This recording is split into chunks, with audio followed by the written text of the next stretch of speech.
people who are on this session. I was told to talk on tips for entrepreneurs, and what I'm trying to do is I'll try and divide this into 3 or 4 different parts. I know I need to do that in about 10 to 15 minutes, and I will do that.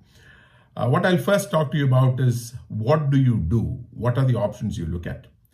Number 2 is, what is it that you need to look at when you start something? And the third part, I will talk about some examples of people who've done well for themselves and for society overall. So one of the things which you need to remember is, never start a business for the city in which you live in or the town in which you live in. Don't start a business which only has a market in Kerala. Don't start a business which cannot be replicated across India. And don't start a business which is not globally competitive, which means if you're talking of a product which is not perishable, unless you are in the restaurant business or you're in the food supply business, anything that you do should be something which is globally competitive. So I would say the first orbit is your locality, which means, let us say for those of you who are from Kerala, it is Kerala. The next orbit is the whole of India. And the orbit after that is that it should be globally competitive as what you offer. The second one is, whatever you do, it is something which has to be what I would say should have an exponential impact. When I talk of an exponential impact, it should either be 10 times better or 10 times cheaper than what is available in the market today. Which means very clearly, you are looking at something which people will want to get. Okay, so something which makes it, or it's 10 times more convenient than what was there earlier. So when you look at the models of business which have come up in recent past, you will find all of them have made a high impact in whatever is being done. The third thing which is very important is that it should be your project. It should be, I don't want to say it should be your idea, but it should be your project. And the reason I say this is, just because there is a neighbor who started a restaurant which does very well, or a neighbor who started a rubber chappal manufacturing unit which is doing well, don't say that, oh good, that guy is doing well, so I'm going to do that. No. And I'm telling you this rubber chappal manufacturing unit thing because everyone and their brothers and sisters in Kottayam got into rubber chappal manufacturing. All of them disappeared, okay? Because there were too many people and none of them knew the business well enough.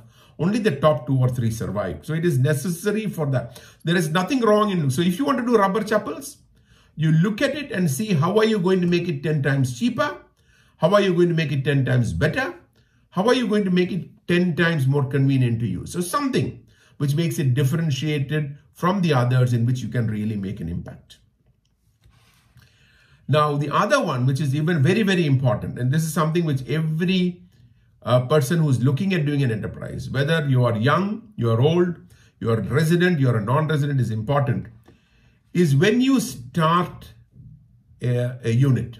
When I talk of a unit, it could be a manufacturing unit, it could be a service unit, it could be a resort, it could be anything, any kind of a business that you start.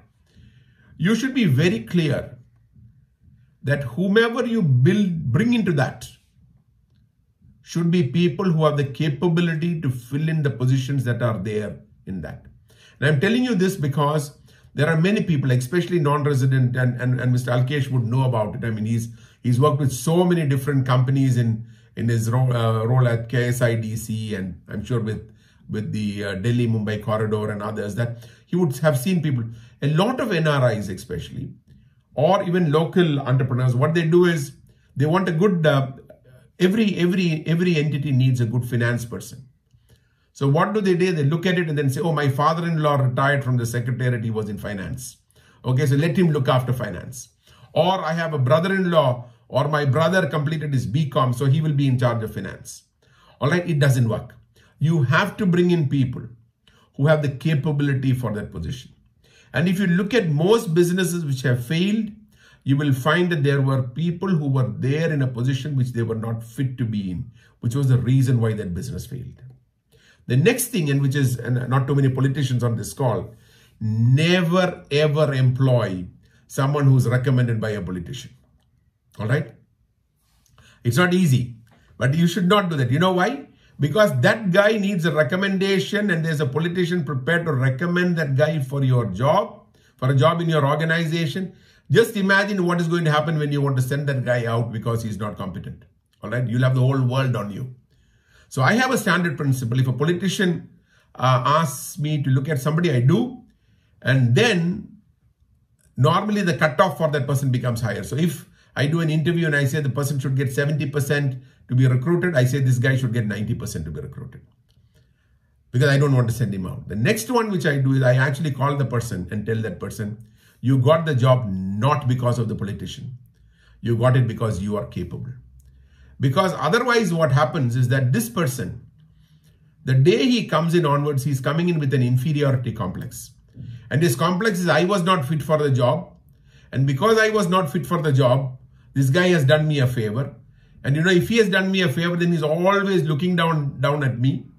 So what do? I need to prove to the world that I'm not here because of him. So I start working against him. So any factory which failed, or there was a strike, you will find the guy who did a strike was somebody who came in through some other pressure, who was not really competent for the job but got that. So this is another important thing to be looked at. The next thing to be very careful about is, whatever you do it within the framework of the law of the country, law of the state, law of the local government. Don't ever try to break the law. So if somebody tells you it is okay, you know, the setback for putting up a building is 3 meters, but you know, 2.5 meters is okay. You know, the local guy, I know he will approve it for you. You can be sure that this will remain a problem for you as long as you're alive and that company is on. Okay, so ensure that if they say setback is 3 meters, you look at 3 plus 0.5. So nobody can question you. And you have to be clear that you don't do that. The other thing which I say is very important. Never bribe a person to get things done. Never bribe anybody to get it done, because it's going to stick and it will stick forever, and people know that you pay a bribe. So everyone who wants to collect money will come to you after that. So this is another very important thing to be done, because if you don't do that, your chances are that, why do you bribe? Because you want to break the law. All right, in Kerala, even not to break the law, you need to sometimes bribe, but you need to be very careful. If you start doing it, I'm lucky, you know, you've got, I know Radhika's husband, Somasundran, somebody who was one of the cleanest officers I've seen. Alkesh is another one. So very, very clear, there are excellent officers that we have, but there are some people who are corrupt. And you need to look at it and then ensure that you do not, if it's known that you will not pay a fine, nobody will ask you for it. They'll only ensure that you follow the rules and you follow that. So be very clear, you work within the framework of the laws of the country, the state, and the local place where you are. And that is something which is very, very important. The next one is, about what is it, how do you look at your expenses? Now, when you do, you need to have a project report for your project. That project report should tell you what all positions you need. What are the capabilities of the people who are in those positions? That project report should also tell you where is your money going to come from and where are you going to spend the money. If you look at the union budget, it will tell you, which was there yesterday, it will tell you where the rupee comes from and where the rupee goes. So you need to have very clearly know what is there. The other thing which is very important, government has subsidy schemes. Government has loan schemes. Please don't put all your eggs into this and then say, okay, I know this, you know, I can get this money from there. I can get this, put everything together and then come to the edge where, you know, you've taken all your sources of money, all the sources of loan, and you've included the subsidy into that. And that is your project. The chances are it will fail, because irrespective of how well you've done your project, you will see that over a period of time, there are new things which come, something which was not expected. There's a rain somewhere, some part didn't come in time, there are delays, and you're not able. So always ensure that only 50 to 60% of what you can mobilize, you mobilize first. The rest of it you keep. Even if you're taking a loan, ensure that some part of the loan is kept in available for you to take on a need basis. And I know many people in financial institutions will never agree, but one thing is there, avoid giving a personal guarantee when you take a loan. Okay, most banks insist on it. Most financial institutions insist on it. But avoid giving a personal guarantee and never pledge the home that you're staying in for this purpose. Never pledge the home you're staying in. Never pledge things which you think are basically required for your life to do that. Now, when you look at your project report and you start, and many a time you would start your entity at your home or somewhere, always account, even though the money is not spent. If you take one room in your house to start your business, in your accounting, show that as the rental for that is included in your project costing. If you use your own motorbike or your scooter to travel out to meet people, include that. Charge per kilometer. Assume you are going by auto rickshaw and charge that in. Only then will you see whether your project is really making money or not. Because many a time, the phone, oh, my father gave it to me, so there is no problem. Bike was bought long ago and, I take money from my parents for filling up the petrol. Home is anyway their own home, so it's okay. But the moment you expand, you have to spend for all this. And then you find that, your profit is not what you thought it was. So that is something which is very important. I'll give you a very interesting example of a project that I did in Ethiopia years ago. Okay, it was part of a World Bank project. And the project was for women there. And it's good that I'm talking about it at a conference of women, which has been initiated by the Women's Conference. It was a project for women. The total project cost was less than $10. We talk of project costs which are millions of dollars, okay? $10 at that time was about 600 rupees is the project cost. These are very poor women. But on that 600 rupee project cost, we actually did it. We worked out the whole thing. Because what was happening was these women were selling injera. Those of you who know Ethiopian food know that there is something called injera, which is actually a combination between our dosha and appam, because it's fermented and it is done on a very large plate, and it's called injera. And these women who were selling that would actually travel by bus, they would cook it at the site and they would sell. They thought they were making money, but their standard of living was not going up. And this was something which was looked at, and we said, why don't we look at it? And while looking at it, we did it, and then we started, and they asked what. So then I asked, what is your cost? And they would say, oh yes, this is for the rice, this is for this is for that. And then they added up all the costs, so they came to a number. And so then they said, okay, when I use so much, I get so much of profit, and that is what it is. Then we looked at it, I said, what about your bus fare? They not included the bus fare. What about the firewood? No, firewood we pick up from the forest, so there is no problem. But there is a cost. There's a time that you're spending for taking that. If you were to buy the firewood from somewhere, what would it cost? All right. So you add small things like this. And actually, a few years after that, I met the minister who was actually in charge of women affairs at that time in Delhi at a function. And she actually came to me and said, those women will never forget you. Because their standard of living went up, because all they did was increase the price of injera by a small percent. I think it was about 10% or something, they increased it. And their quality of life completely changed because they were making money. So this is something which is very, very important for you to look at in terms of what it is that you will be spending and how are you going to price it. The next thing which is important is that whatever you price, pricing is an art. You have to price not based on your cost, not based on your effort and put a marginal profit. You have to price based on the value that you are going to give to your customer. So if you are going to give the customer something which is going to make their life great, you can always charge them more. If you are going to replace something which costs today 500 rupees, but you've got a new idea by which it's going to cost you only 100 rupees, don't sell it at 125. Sell it at 400 rupees.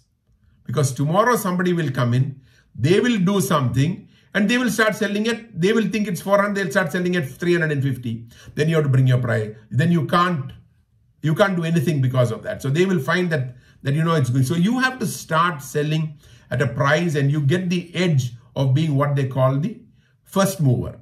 You are the first guy to introduce. So that is another one which is there. Now, how do you find projects? How do you look at an idea? I would say just look around you. And I'm going to talk to you about a few cases of people who have done extremely well. Some of them with a social cause, some with purely business in mind. I don't know whether any of you have heard of this young lady called Lakshmi in Cochin. Okay. She had something, and I was part of a jury which gave her the award from one of the television channels years ago, called Amummatiri. She found that her grandmother sitting at home was actually bored, did not know what to do. Now you all know that, every temple, most homes need a wick, to light the lamp. And in the past, in all our homes, one of us used to do it. Okay. But today you go and buy it from a shop. Okay. So what did she do? She told her Amumma to do that. So Amumma would actually roll these wicks on her thigh, come out with it, cut it to size, tie it up. Because it was her grandmother who did it, she started calling it Amummatiri. And then she actually went to old age homes and got young women, the older women there to do it.